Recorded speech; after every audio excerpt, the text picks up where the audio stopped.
नमस्कार, आप सभी का मैं हूं आपके साथ चेतन पाठक और आप देख रहे हैं एनएमएफ न्यूज का खास कार्यक्रम ग्लोबल चश्मा। ग्लोबल चश्मा में हम रोजाना कई जो मुद्दे हैं उन पर बात करते रहते हैं। हालांकि इन दिनों जो मुद्दा खूब उछल रहा है, जिन पर बात हो रही है, वो है ईरान और इजराइल के बीच का संघर्ष। जी हां, ईरान और इजराइल एक दूसरे के खून के प्यासे हो चुके हैं और जिस तरीके से पिछले दिनों ईरान ने ताबड़तोड़ अटैक बैलिस्टिक मिसाइल से इजराइल पर किया, उसके बाद इजराइल जो है खूंखार तरीके से अब बदला लेने की बात करता हुआ नजर आ रहा है। लेकिन आज का दिन जो है वो और ज्यादा इजराइल के लिए घातक इसलिए भी क्योंकि 7 अक्टूबर 2023 ठीक एक साल पहले आज से जो इजराइल पर हमला हुआ, हमास ने जो हमला किया था, वो जख्म नहीं भरेंगे और इस बात को भी इजराइल जानता है, इजराइल समझ रहा है और ईरान से अब वो निपटने के लिए भी कहता हुआ नजर आ रहा है। हमारे साथ दो खास मेहमान आज की इस चर्चा में जुड़े हुए हैं। प्रफुल्ल बख्शी साहब हैं, विंग कमांडर प्रफुल्ल बख्शी साहब, बहुत स्वागत है सर आपका एनएमएफ न्यूज पर। साथ ही हमारे साथ निपुण जी हैं, विदेश मामलों के जानकार हैं, शिक्षाविद हैं, लेखक हैं। सर आपका भी बहुत बहुत स्वागत है एनएमएफ न्यूज पर। हम बात करेंगे, जानने की कोशिश करेंगे कि आखिर जो मिडिल ईस्ट में संघर्ष चल रहा है उसके क्या कुछ हालात बनते हुए नजर आ रहे हैं, भारत के लिहाज से क्या कुछ चीजें हैं यहां पर और किस तरीके से इंटरनेशनल मार्केट में क्या कुछ हलचल जो है वो मची हुई है। प्रफुल्ल जी, सबसे पहले मैं आपके पास आना चाहूंगा, आपसे शुरुआत करेंगे। कैसे देखते हैं सरास आप इस संघर्ष को, क्योंकि रूस और यूक्रेन के बीच एक तरफ जो युद्ध है वो और ज्यादा भीषण होता हुआ रोजाना नजर आता है, लेकिन इस बीच जो इजराइल जो है 7 फ्रंट पर लड़ रहा है, ईरान जो है वो ये कह चुका है कि हम इजराइल पर ताबड़तोड़ हमले करेंगे, आगे भी हमले जारी रहेंगे और खामेनी ने तो यह तक कह दिया कि सब मुसलमानों इकट्ठे हो जाओ। थैंक यू वेरी मच अपनी चैनल पे बुलाने के लिए। ये बहुत बड़ा इंपॉर्टेंट मुद्दा है और इस मुद्दे को आज डिस्कस करने के लिए थोड़ा सा बैकग्राउंड ये बताऊंगा कि ये बड़ा पुराना मुद्दा है। ये इजराइल और ईरान के बीच में तो बेशक अभी उसका वर्जन थोड़ा चेंज हुआ है, पर अरब कंट्रीज के साथ में इजराइल का मुद्दा बहुत पुराना है। 8 कंट्रीज इकट्ठी लड़ चुकी है, 1948, 1967, 1973 और इस तरीके से किस तरीके से इजराइल ने इतनी अरब कंट्रीज को मात दी। पर सबसे बड़ी बात मैं आपको बता दूं कि जब ईरान का संघर्ष इराक के साथ चल रहा था और 10 साल लंबा संघर्ष था, उसमें केमिकल वेपन्स, बायोलॉजिकल वेपन्स का इस्तेमाल हुआ था और एयरक्राफ्ट का घातक अस्त्रों का इस्तेमाल हुआ था। उसमें इजराइल ने ईरान की मदद करी थी, यानी कि इजरायली इंजीनियर्स एंड मैकेनिक्स सारे के सारे निरंतर ईरान की मदद कर रहे थे, उनके वेपन्स को प्रिपेयर कर रहे थे। अभी तक डायरेक्ट कन्फ्रंटेशन इजराइल और ईरान की एक छोटी सी बीच में हुई थी, पर अभी तक नहीं हुई है। अब ये बड़ा चेंज आया है क्योंकि ईरान बनना चाहता है मुस्लिम देशों का लीडर, चाहे वो शिया डोमिनेटेड कंट्री है और वो उसका टर्की के साथ में सामना है। दोनों खलीफा को हासिल करना चाहते हैं, दोनों ही खलीफा बनना चाहते हैं इस्लाम के, इसलिए ईरान कूदा है। ईरान ने अपने 3 प्रॉक्सीज बनाए हुए हैं, हमास, हिजबुल्लाह और हूतीज। ये चारों तरफ नॉन स्टेट एक्टर्स हैं, हालांकि एफिलिएटेड टू लेबनान है हिजबुल्लाह, इस तरीके से तो जरूर है। गाजा में हमास है, पर ये यमन में हूतीज हैं। पर क्वेश्चन ये है कि उनकी गवर्नमेंट इनका रिस्पॉन्सिबिलिटी नहीं लेती और ये जो पार्टीज हैं ये मिलके इजराइल और इजराइल के फ्रेंड्स के ऊपर हमला कर रहे हैं। ये लड़ाई है जो आज से 2000 साल पहले शुरू हुई थी इस्लाम और क्रिश्चियनिटी के बीच में, वो निरंतर जारी है। हमारे कई लोग इसको पॉलिटिकली करेक्ट होने के लिए बोलना नहीं चाहते टेलीविजन में, उनको वो दूसरी बात है, पर क्वेश्चन यही है। बीच में जूइश एंगल भी आता रहा है और वो आ रहा है, तो आप बिल्कुल देख रहे हैं। अब ईरान लीडर बनना चाहता है और डायरेक्टली कूद गया है क्योंकि उसने हमास की मदद करी 7 अक्टूबर 23 में। जिस तरीके से ईरान ने भाग लिया, उसके बदला लेने के लिए इजराइल ने फिर जो हमले हुए, काउंटर हमले हुए, आप देख रहे हैं। और कहने की बात यह है कि अब ईरान को पता चल गया है इजराइल अकेला नहीं है।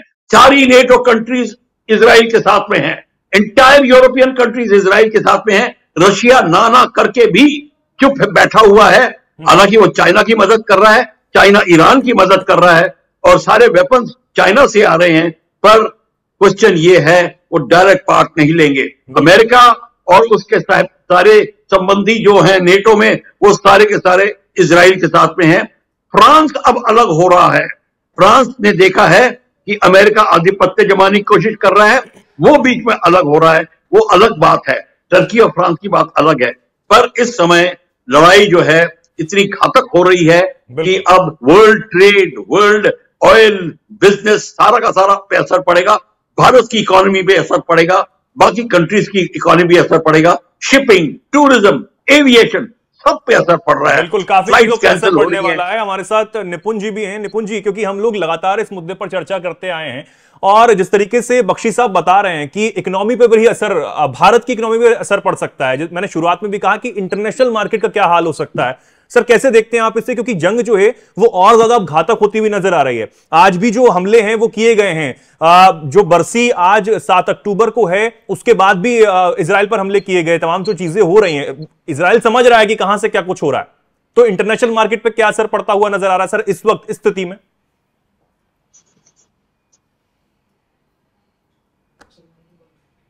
सर, एक बार ऑडियो शायद आपका ऑफ है। चेतन जी, प्रश्न आपका अच्छा है और जैसे बख्शी सर ने कहा, मैं इसको थोड़ा आगे बढ़ाता हूँ। देखिए, अभी तक क्या था कि इजराइल के द्वारा हमला नहीं हुआ है ईरान के ऊपर, ईरान ने ही हमला किया है। इजराइल के जो हमले थे वो थे जो इजराइल ने प्रॉक्सीज के ऊपर, यानी जो ईरान के प्रॉक्सीज थे उनके ऊपर हमला किया। अभी तक इजराइल ने ईरान के ऊपर डायरेक्ट अटैक कोई नहीं किया है, लिहाजा वेट किया जा रहा है कि इजराइल उसको कैसे रिएक्शन लेगा, क्योंकि जो एक्शन हुआ है उस एक्शन का रिएक्शन भी होगा। आपने प्रश्न पूछा कि ग्लोबल मार्केट पर या ग्लोबल जो पूरा ट्रेडर्स पे क्या इम्पैक्ट पड़ेगा। देखिए, अगर हम देखें वेस्ट एशिया से यूरोप को जोड़ने के लिए हमारे पास दो रूट हैं। एक तो है होर्मुज स्ट्रेट जो आपको ईरान की ओर से जाता है, और दूसरा आपका रेड सी। रेड सी जो आपका गल्फ ऑफ अडान के अंदर आपका आता है, वहां से हमारे दो रूट बैठते हैं। अब दोनों रूट पे आप देखिए तो ईरान है या फिर ईरान का प्रॉक्सी है होतीज। होतीज बैठे हैं आपके यमन के अंदर। आपको याद होगा पिछले दिनों भी जब सऊदी के साथ थोड़ा कॉन्फ्लिक्ट हुआ ईरान का, तो होतीज ने क्या किया कि जो यूएई के और सऊदी के जो आपके कंटेनर थे उनके ऊपर हमले किए थे। यहाँ तक कि होतीज ने तो सऊदी का जो अरामको कंपनी है उस तक पे अटैक किए थे। और यही हम देखें, जो ईरान का एक रिवोल्यूशनरी गार्ड है, करीब 1 लाख की करीब संख्या उनकी है, वो जब भी उनका कोई टेंशन होती है वो क्या करते हैं, होर्मुज स्ट्रेट को ब्लॉक कर देते हैं। और जैसे ही होर्मुज स्ट्रेट ब्लॉक होती है तो पूरा, चाहे भारत हो, चाइना हो, या पूरा आपका साउथ एशियन कंट्रीज हो, यहाँ सब जगह क्या हो जाती है, ऑयल सप्लाई बंद हो जाएगी। या फिर एक रूट बैठता है जो बहुत लंबा रूट बैठता है कि हमको फिर आपका गल्फ से तेल लेने के बाद हम पूरा आपका अफ्रीका का चक्कर लगा के आएंगे। तो आप मान के चलिए उससे 20 से 30% जो हमारी ट्रेड की कॉस्टिंग वो बढ़ जाएगी। इस ट्रेड की कॉस्टिंग का इम्पैक्ट ये होगा कि हमारा जो ऑयल है, जो भी चीज है, वो सब क्या हो जाएगा, आपका कॉस्टली हो जाएगा।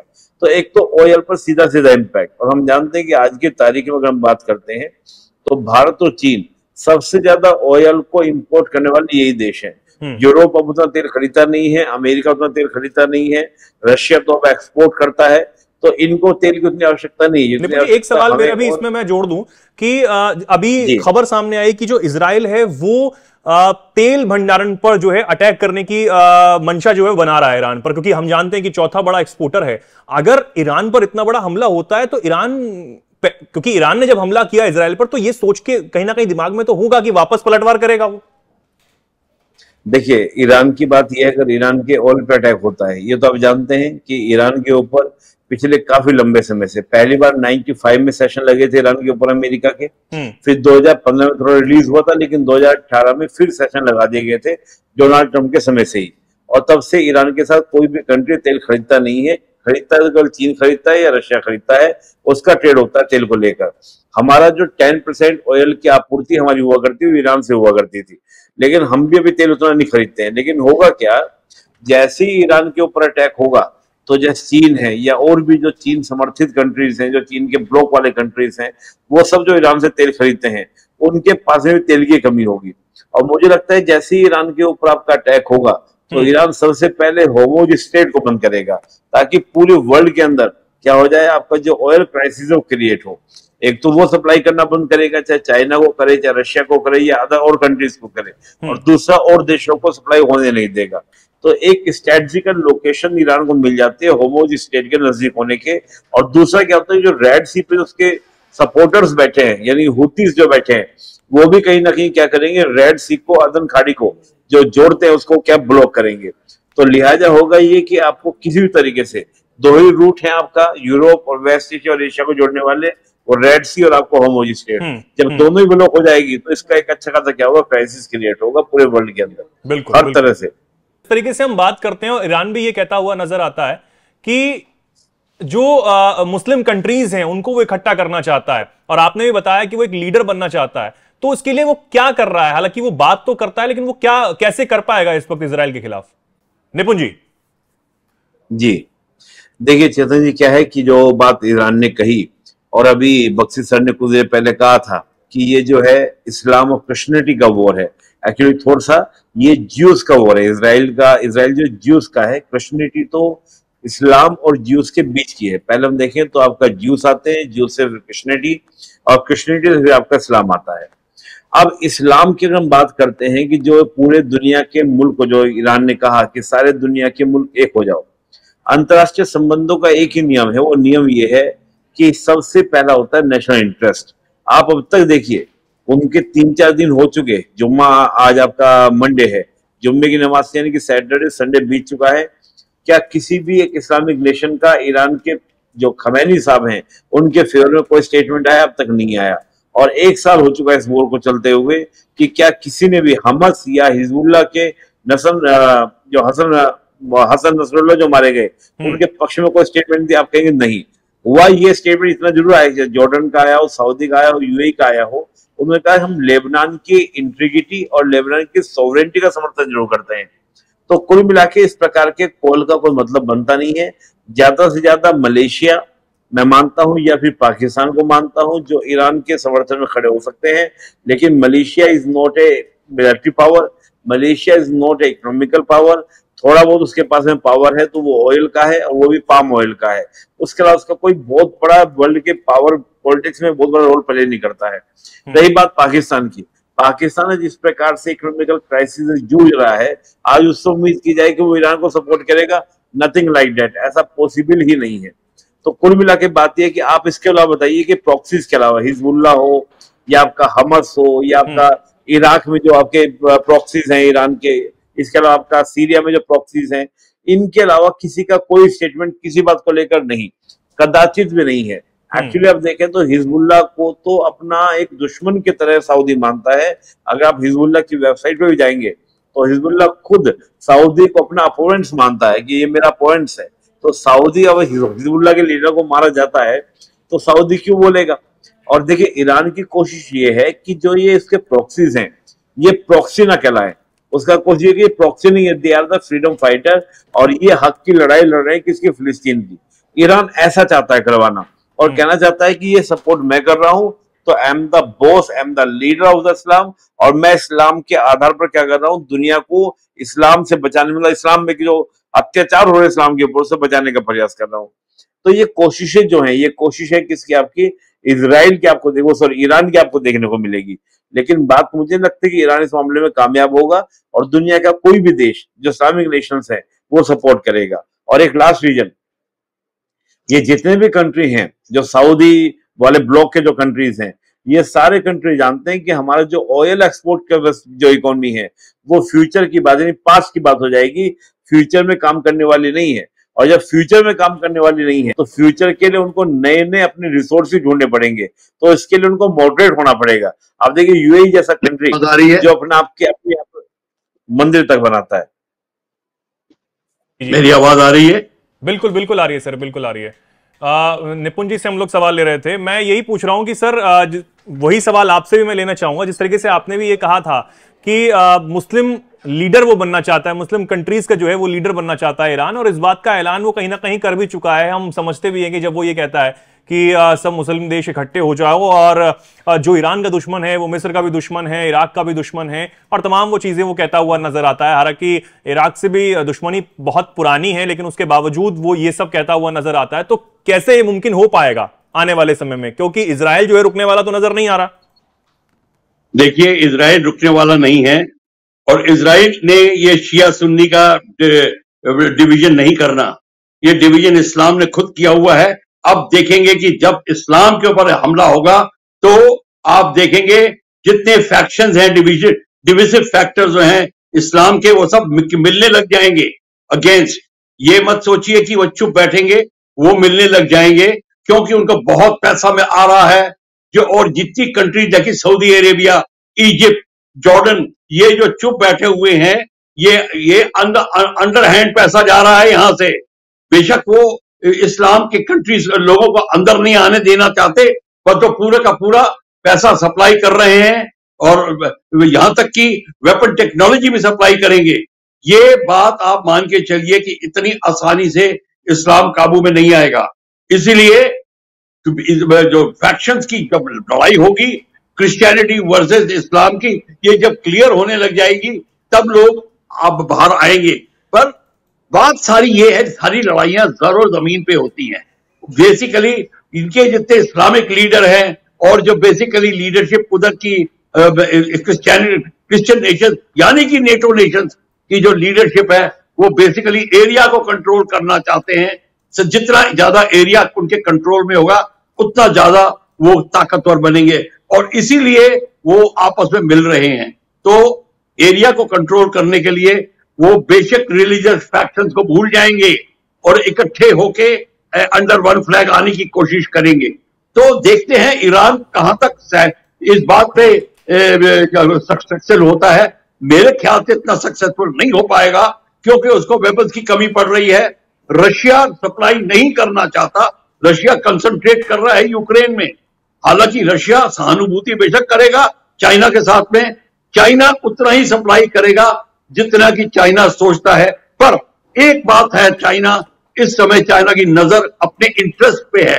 चाइना के इंटरेस्ट यहां नहीं है, चाइना का मेन इंटरेस्ट साउथ चाइना सी, एशिया पैसिफिक एरिया में है। वहां पे चाइना पूरा का पूरा हमला करेगा, जिस तरीके से कर चुका है। चाहे फिलीपींस के जहाज डुबोए, चाहे आइलैंड्स को कैप्चर करने की कोशिश करे, जो कि वो कर रहा है। और हिंदुस्तान के साथ में भी उसका लद्दाख से अरुणाचल का जो एरिया लगा हुआ है, वहां पे प्रॉब्लम है। तो इस सब को मद्देनजर रखते हुए आप देखेंगे कि ये लड़ाई का एरिया बढ़ जाएगा।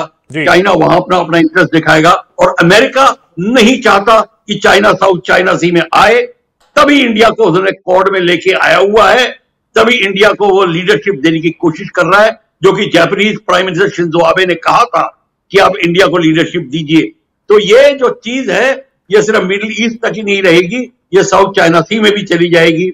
टर्की, यूक्रेन और रशिया की लड़ाई इस समय ढीली पड़ रही है, क्योंकि यूक्रेन हताश हो गया है, नेटो पे विश्वास नहीं करता, और उसको बहुत जबरदस्त कमी पड़ रही है वो वेपन्स की, और उसकी इकोनॉमिक कंडीशन डाउन हो रही है। तो ये पूरा का पूरा जो सिनारियो है, ये सब हम सब के लिए, वर्ल्ड के लिए एक घातक सिनारियो, बिल्कुल घातक नजर आता है। और इन चीजों पर इसलिए हम चर्चा कर रहे हैं कि आखिर होने क्या वाला है, क्योंकि अगर युद्ध होता है और भीषण जंग होती है तो इसका असर सब पर पड़ने वाला है। मेरा आखिरी सवाल निपुण जी आपसे है कि क्या हम, ये बिल्कुल सीधा सवाल है, क्या हम वर्ल्ड वॉर 3 की तरफ आगे बढ़ चुके हैं? नहीं चेतन जी, देखिए ये कहना बड़ा जल्दीबाजी हो जाएगी, क्योंकि देखिए अभी भी क्या है ना, वर्ल्ड में सभी लोग अपनी ब्लॉकिंग करते हैं। और देखिए, मैं आईआर का एक सिद्धांत कहा जाता है कि जब बैलेंस ऑफ पावर बिगड़ जाता है तब आपका वर्ल्ड वॉर की संभावनाएं बनती हैं। लेकिन अभी जैसे मल्टीपोलर वर्ल्ड है, तो वर्ल्ड में क्या है कि वर्ल्ड जब बाइपोलर हो या आपका यूनिपोलर हो तो युद्ध की संभावनाएं बनती जाता है। लेकिन जब मल्टीपोलर वर्ल्ड हो, यानी कि शक्ति के केंद्र, शक्ति के बहुत केंद्र हो, तो फिर वर्ल्ड वॉर होने जैसी कंडीशन नहीं बनती है। और अभी बैलेंस ऑफ पावर बिगड़ा नहीं है दुनिया का, ठीक है, कोशिशें हो रही है, जंगें जारी हैं, लेकिन ये एक पूरा प्रयास है कि किस तरह से बैलेंस ऑफ पावर बनाए रखा जाए। पर हाँ, एक क्योस की स्थिति जरूर है, क्योंकि जो कल तक सुपर पावर था या आज सुपर पावर होने का दावा करता है, उसकी सुपर पावरशिप को या उसकी यूनिपोलरशिप को बदलने का, उसके हेजेमोनिक स्टेटस को बदलने का प्रयास चीन और रशिया कर रहे हैं। तो अब देखा यह जाएगा कि वो बदला जाएगा वर्ल्ड पावर के थ्रू, वर्ल्ड वॉर के थ्रू, या फिर एक सामान्य तरीके से इसी प्रकार के रीजनल वॉर्स के थ्रू बदला जाएगा। ये देखना दिलचस्प होगा। और अभी मुझे नहीं लगता है कि वर्ल्ड वॉर जैसे हालात बनेंगे।